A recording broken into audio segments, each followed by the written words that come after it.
Hello friends, welcome to Arnav Nursing Academy. तर आज आपण पाहणार आहोत मीजल्स हा एक कॉमन रेस्पिरेटरी डिसीज आहे. त्याचबरोबर हा एक कम्युनिकेबल डिसीज आहे.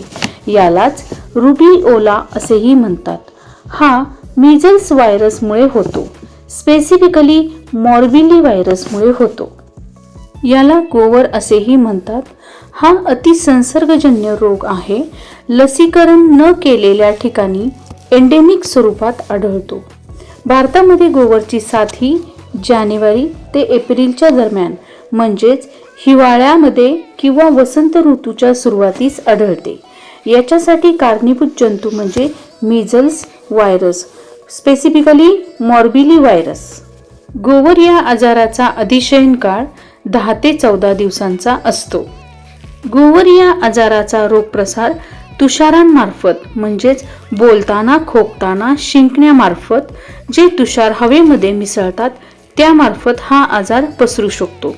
प्रत्यक्ष किंवा अप्रत्यक्षपणे नाक, तोंड, घसा यातील श्रावांशी संपर्क आल्यास सहजासहजी पसरणारा हा रोग आहे. जर गरोदर मातेस हा आजार झाला तर गर्भपात होण्याची शक्यता असते किंवा प्रीमॅच्युअर डिलिव्हरी होऊ शकते. अशक्त व कुपोषण असलेल्या मुलांमध्ये याचे परिणाम गंभीर दिसून येऊ शकतात. गोवर या आजाराची कारणे: हा रोग विषाणूंपासून होतो म्हणजेच मीजल्स व्हायरसपासून होतो.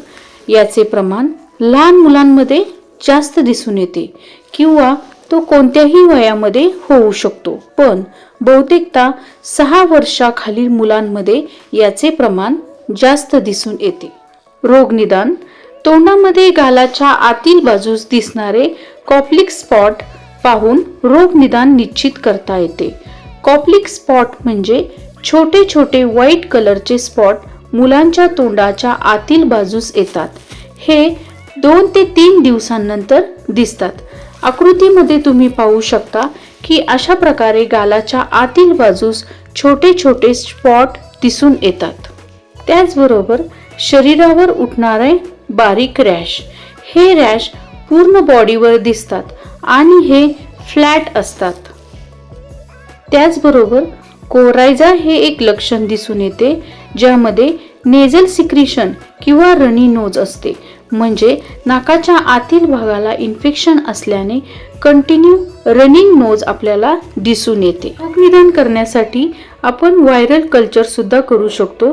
यामध्ये ब्लड कल्चर आणि नेझल सिक्रेशनचे कल्चर केले जाते.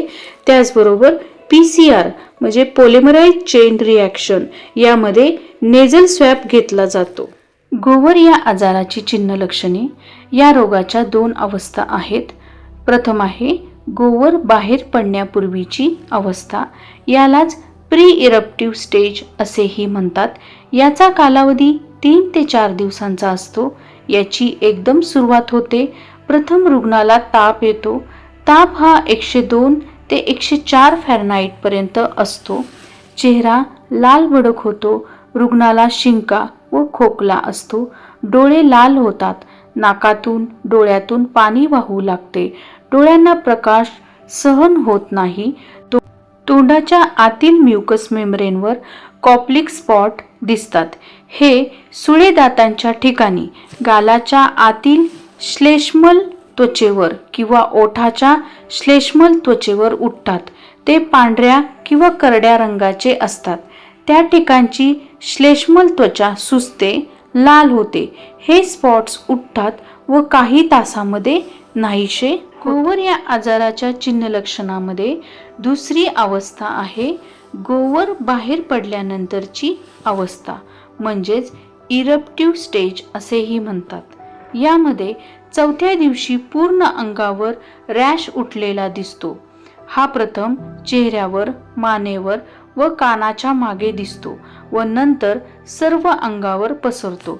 2 ते 3 दिवसात पायापर्यंत पसरतो. 5 ते 6 दिवसानंतर गोवर मावळतो आणि रुग्णाला त्यावेळेस कोरडा खोकला असू शकतो.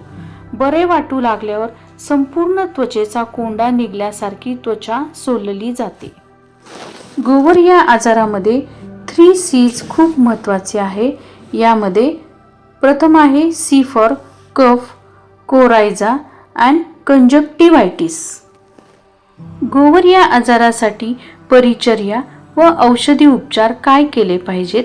यामध्ये प्रथम रुग्णाला आयसोलेट करावे, स्वतंत्र ठेवावे, ताप उतरेपर्यंत झोपून ठेवावे, डोळ्यावर प्रत्यक्ष प्रकाश येणार नाही याची खबरदारी घ्यावी, तोंडाची व डोळ्यांची तसेच नाकाची विशेष काळजी घ्यावी व स्वच्छता ठेवावी, भरपूर द्रव पदार्थ पिण्यास द्यावे, रुग्णाला हलका आहार म्हणजेच प्लेंटी ऑफ फ्लुइड्स द्यावे, ताप उतरवणारी औषधे फॉर एक्झाम्पल पॅरासिटामॉल किंवा अँटीपायरेटिक्स औषधे द्यावीत. विपरीत परिणाम टाळण्यासाठी डॉक्टरांच्या आदेशानुसार औषधे द्यावीत. त्यामध्ये अँटीबायोटिक्स द्यावीत. सेप्ट्रॉन किंवा पेनिसिलिन यासारखी अँटीबायोटिक्स देऊ शकतो. तापामुळे व गोवरमुळे तोंड आलेले असते म्हणून ग्लिसरीन बॉरेक्स लावावे. सप्लिमेंटरी म्हणून विटॅमिन बी कॉम्प्लेक्स द्यावे, त्याचबरोबर विटॅमिन ए द्यावे. कॉम्प्लिकेशनसाठी बारकाईने रुग्णाचे निरीक्षण करावे.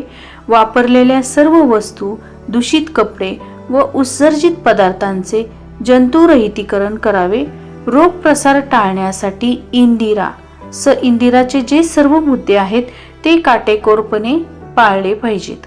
गोवर या आजाराचे विपरीत परिणाम यामध्ये प्रथम आहे bronchitis, second pneumonia, otitis media म्हणजेच मिडल इयर इन्फेक्शन, एन्सेफलायटिस व डायरिया होय. प्रिव्हेन्शन ऑफ मिझल बरोबर मम्स व रुबेला असे कंबाईन करून MMR ही लस दिली जाते. MMR म्हणजे मिझल, मम्स व रुबेला होय. याचे एकूण 2 डोस दिले जातात. पहिला डोस हा 9 ते 12 महिन्यामध्ये दिला जातो व सेकंड डोस हा 16 ते 24 महिन्यामध्ये दिला जातो. बऱ्याच प्रायव्हेट क्लिनिकमध्ये तिसरा डोस हा 4 ते 6 वर्षाचे बाळ झाल्यावर दिला जातो.